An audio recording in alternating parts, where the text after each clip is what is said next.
Welcome friends, I am Professor D.B. Karnakar from the Mechanical Engineering Department of IIT Roorkee. Now we are in the Foundry Engineering Laboratory of the Mechanical and Industrial Engineering Department. So first I would like to give an introduction to the Foundry, then we will see the different facilities we have in this laboratory. First of all, we should know what is Foundry.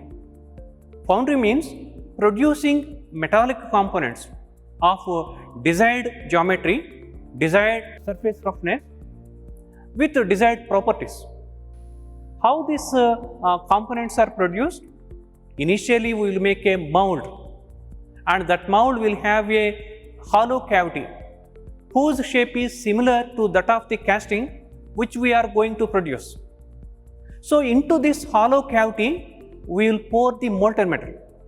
The molten metal will be poured and the molten metal will go inside the cavity, occupy all the hollow corners. There it solidifies. After the solidification is over, we will break the mold. Then we get the solidified metallic casting. Then it will be finished, it will be cleaned and it will be sent for further processing, maybe for improvement of the mechanical properties like heat treatment, like that.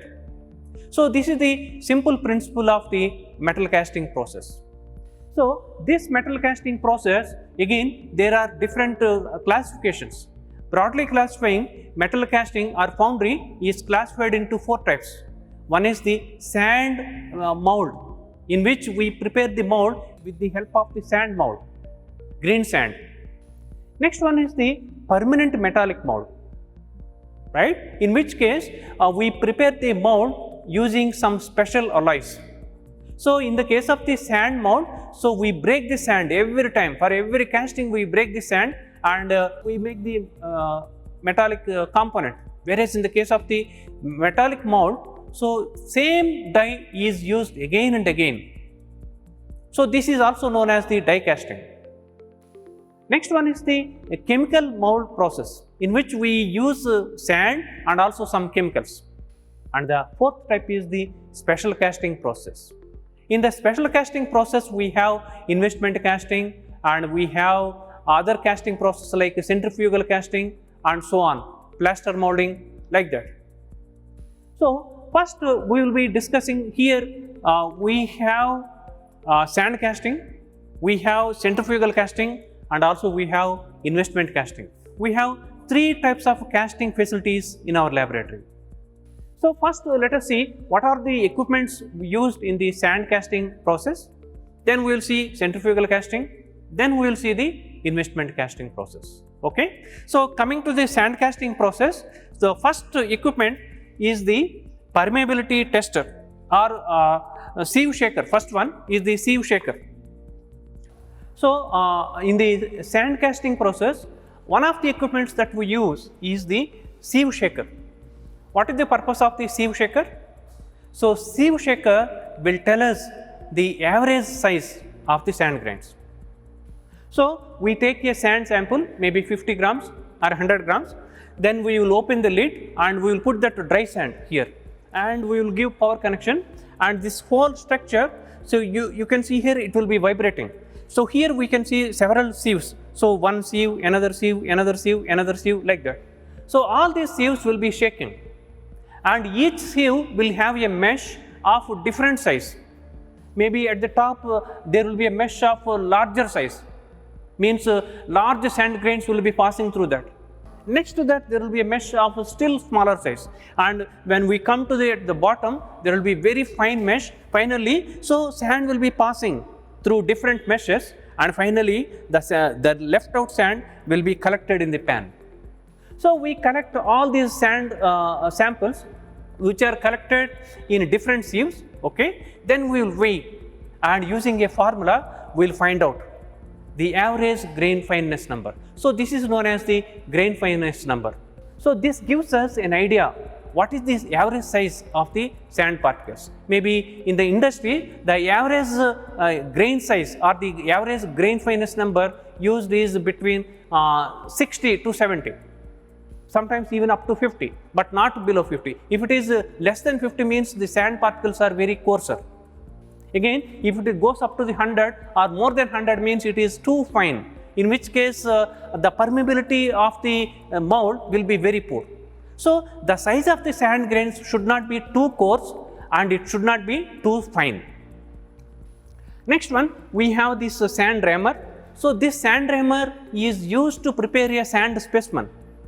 So we will put this mixed sand and we will rotate this ram like this. Like this we rotate, then what will happen? Here we place a cup, and in that cup the sand will be rammed and a specimen is created. Next one is the permeability tester. Here we have the permeability tester. So this permeability tester will tell us what is the permeability of the sand specimen. So one of the important properties of the green sand is that it should enable hot gases to escape from the mold. So here we will be measuring the permeability, okay.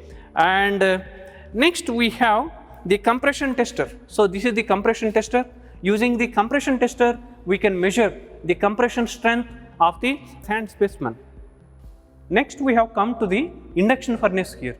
You can see, so this is the induction furnace which is used to melt the charge. Charge means the metal which is going to be melted. So that is known as the charge. So here we have the facility to melt aluminium, okay. And yes, this is the controller, and here we can see, so this is the actual crucible. So in this crucible we have placed the charge. Charge means the metal which is to be melted. So once we on the furnace, so induction will be created. So because of the induction, eddy will be created, and because of the eddy currents there will be so much of resistance inside, and because of the resistance heat will be generated, and because of that heat, so this charge will be melting. Yes, after some time, yes, it will be completely melting, and there is a provision to tilt it like this. We can tilt it and we can tap the molten metal into another ladle. So this is the induction furnace in our laboratory. Next we have the aluminum stir casting furnace. So this is the stir casting furnace, so which is used for developing the composites. Composite means, yes, we mix ceramic with the metal, so that's the composite. So here we have the aluminum stir casting furnace. So this is the stirrer, right? So inside the furnace we place the charge, and then we place the ceramic in a small proportion, and after melting the stirring goes on. And after some time, what happens? The molten metal and the ceramic will be mixed thoroughly. Then we can tap it and we can pour it into the mold. So during this melting stage, so we have to keep an inert environment. So for this purpose, we are using argon. So this is the argon gas cylinder. You can see here. Okay. So this is about the aluminum stir casting furnace. So next we will go to the centrifugal casting machine. Yes, friends, we have seen how to measure the average grain fineness of the sand, and we have also came to know that we need to find out the permeability of the sand. And we have seen the equipment used for measuring the compression strength. Then how to prepare the sand? So for this purpose, we use a special equipment. It is known as the sand Muller. So this is the sand Muller. So in this sand Muller, we place dry sand. We also mix with the required additive, clay and moisture. Then it will be mixed for some time. Then the sand will be in good condition. Means now it has the ability with all the required properties. Okay. Now we will switch on this machine.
So like this, after placing the sand and with the required clay content and with the required additives and moisture, so this has to be rotated.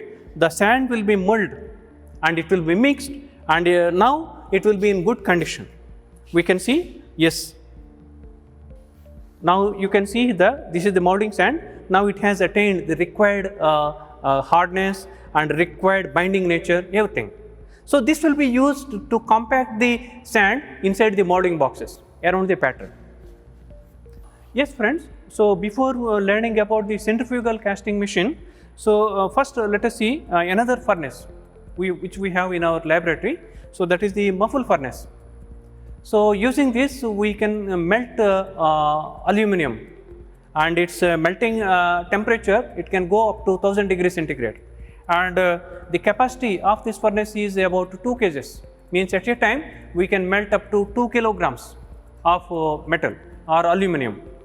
So here we can see, so this is the chamber, crucible is inside, so the crucible, and we can, there is also provision for stirring. They melt during melting.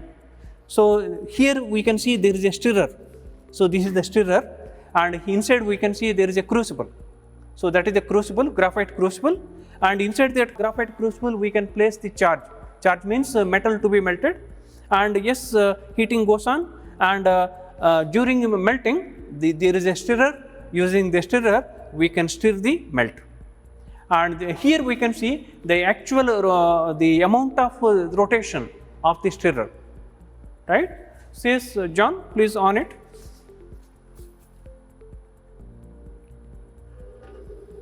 Yes, now the stirrer is rotating, you can see. Yes, this is the stirrer.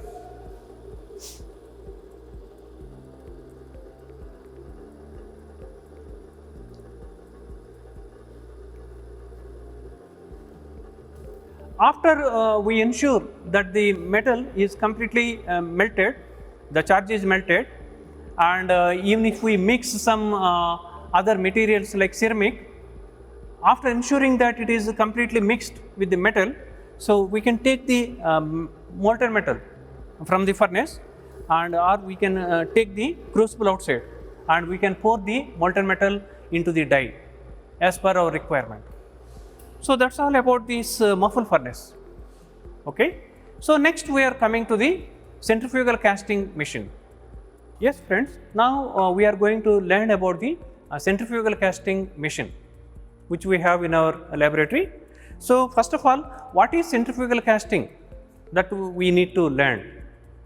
Centrifugal casting means the molten metal is poured into the mold by virtue of centrifugal force. Whereas in the case of the sand casting, the molten metal will be going inside the mold due to gravity. Here the molten metal will be going inside the mold because of the centrifugal force. Now if we consider this, so here, there is a motor, we can see here, right? Now here we can see a cylindrical metallic mold, here we can see. So this is the cylindrical and metallic mold. So this cylindrical metallic mold will be rotating once we on the machine, and the speed can be varied as per the requirement, right? As the cylindrical metallic mold is rotating, we pour the molten metal here. So here we can see there is a funnel kind of arrangement. So here we pour the molten metal, and the molten metal goes inside the cylindrical mold, and as we are applying the centrifugal force, yes, it goes and it will be pulled away, and it will be sticking to the cylindrical walls of the mold. So this rotation keeps on going until the molten metal is solidified. Once the molten metal is solidified, yes, we stop rotating the mold. The casting is solidified inside, and we can take the mold outside, and even we can take the casting outside. So once we take the casting outside, the casting looks like this. Here you can see, yes. So this is the casting which is obtained by the cylindrical mold or by this through this centrifugal casting process. So centrifugal casting process is used for making these kind of thick cylindrical shells. There are other processes also, semi-centrifugal casting process and centrifuging. So those facilities we don't have, but we have only this centrifugal casting process. So this is used for producing cylindrical cup-shaped components. Okay.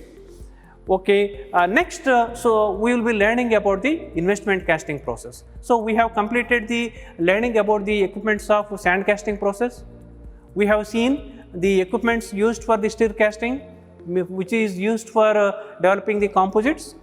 Finally, we have seen the centrifugal casting equipment. Next, we will be learning about the investment casting equipment setup that we have in our laboratory. Okay. Welcome friends again. So far we have seen the equipments that are available in our laboratory for sand casting process and also for the centrifugal casting process. Now we are going to learn about the equipments and the facilities for the investment casting process. So before we go on for learning about the equipments, first we should know what are the different steps involved in the investment casting process. So these are the different steps involved in the investment casting process. First one is the pattern production, second one is the assembly of patterns, third one is the shell preparation, fourth one dewaxing, fifth one firing, sixth one pouring of the molten metal, seventh one knocking, and eighth one the finishing. So first step is the pattern production. What is this pattern production? First of all, what is pattern?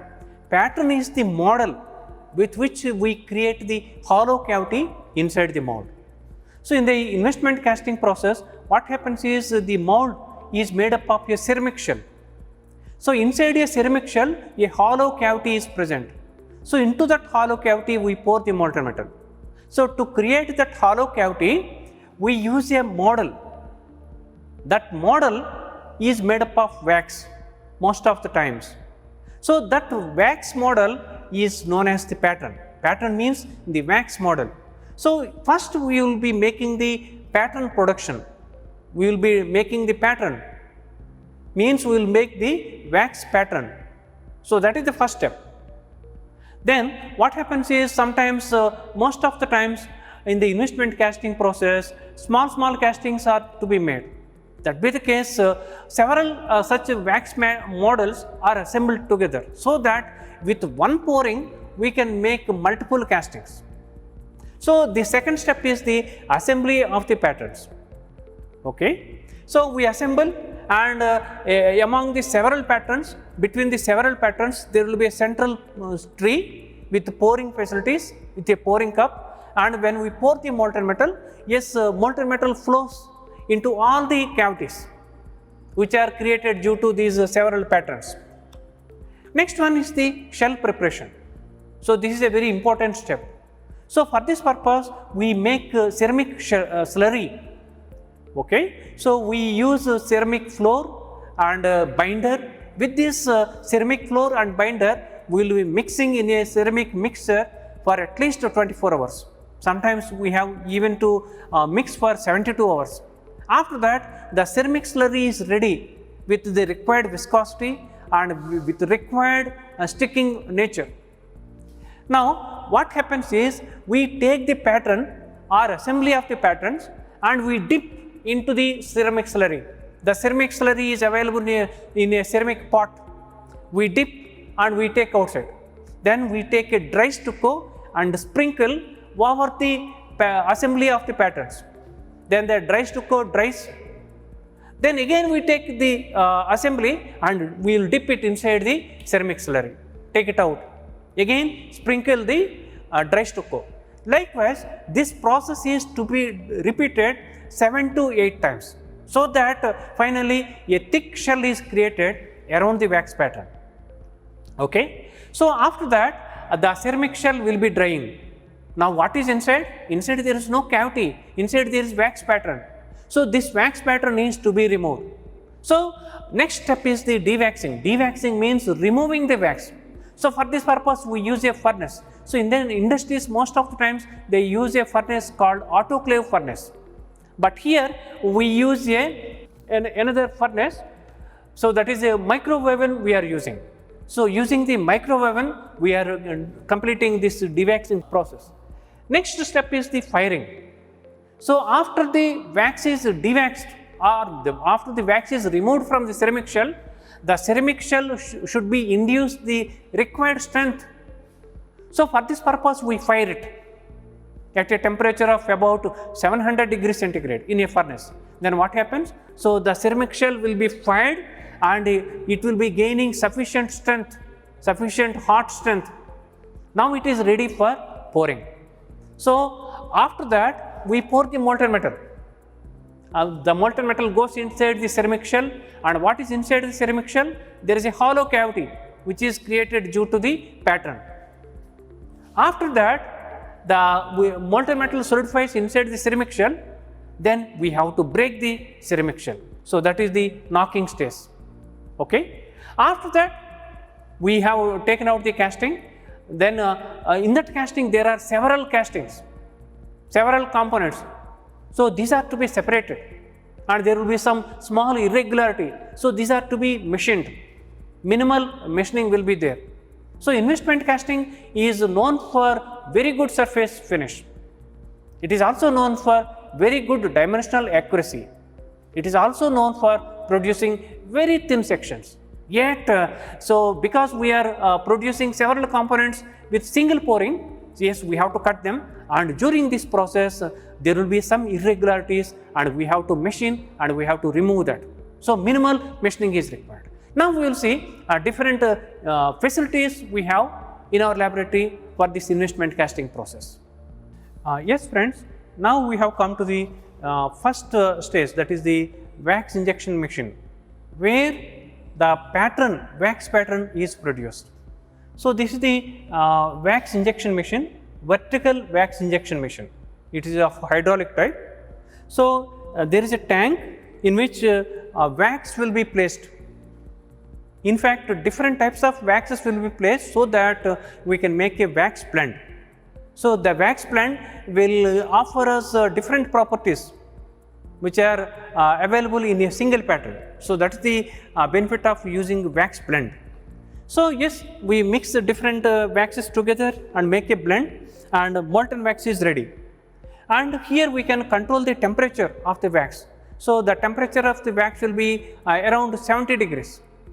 Okay, at 70 degrees the wax will be melting, and yes, we can control the wax temperature and we can control the flow rate.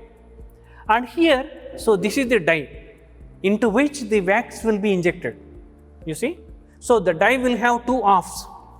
So this is one off, so this is another off, and one die has this dovetail pins. You see, so these are the dovetail pins, and the other die has holes. You see, so these dovetail pins will go and fit into those holes. Yes, it will go and fit into those holes, so that there won't be any displacement between these two dies. So when these two dies are close together, so there is a perfect hollow cavity inside. Now we will place this die below this injector. So when we on, the molten wax will be injected into this hole. Once this hole is filled, cavity is filled, we stop injecting the molten wax, and we will allow it to cool down for some time. After that, we get the wax pattern. So once we produce the wax pattern, yes, it looks like this. You see, of course, this is of different geometry. Yes, this is the solidified wax pattern. So this is the wax pattern, right? So yes, it is in the industry. So they assemble several such patterns together, so that with one casting we can get several castings at a time. That's the principle. So this is the wax pattern. Okay. Next, we will see how to prepare the ceramic slurry and how to prepare the ceramic shell. Well friends, now we are going to learn about how to make ceramic slurry and how to make ceramic shell. So for making the ceramic, first we have to make the ceramic slurry. So for that purpose, we have to use a ceramic mixture, ceramic slurry mixture. So this is the slurry mixture, you can see here. So there is a big tank. So into this tank, we place the ingredients of the ceramic shell. And yes, there is a mixture and stirrer is there, and the stirrer will be rotating with the help of a motor. Now, what are the ingredients that we are placing inside this tank, inside this mixture? One is the alumina powder. So, this is the alumina powder, you can see here. So, this will be about 58%. So, 58% of the this alumina floor will be used. Next one, we use a binder. So, this is the colloidal silica. So, this will be 40%. Okay, and 2% will be the remaining will be wetting agent, anti-foam agents, and distilled water. All these together will be 2%. Right. So, these are the ingredients of the ceramic slurry. So, these ingredients we place inside the mixture and we stir it, and we have to mix for minimum 24 hours. Sometimes even we have to go up to 72 hours. After that, a thick ceramic slurry is ready for constructing the ceramic shell. Now, we have already been running this mixture for the past few hours. So, almost the slurry is ready, and we will show you. Yes, here you can see the stirrer speed can be controlled.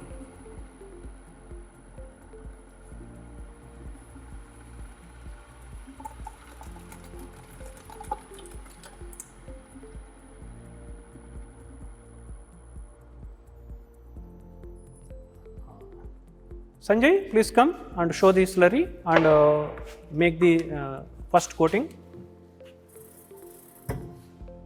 Yes. So, now you can see, so this is the wax pattern. Now, this is the ceramic slurry. The wax pattern is dipped into the ceramic slurry like that. It is dipped and it will be taken out. Yes.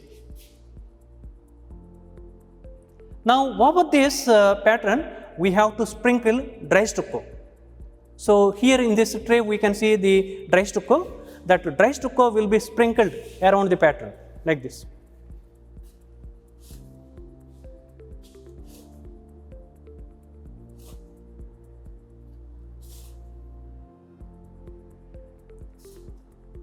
After this dry stucco is sticking to this wax pattern, again it will be dipped inside the slurry.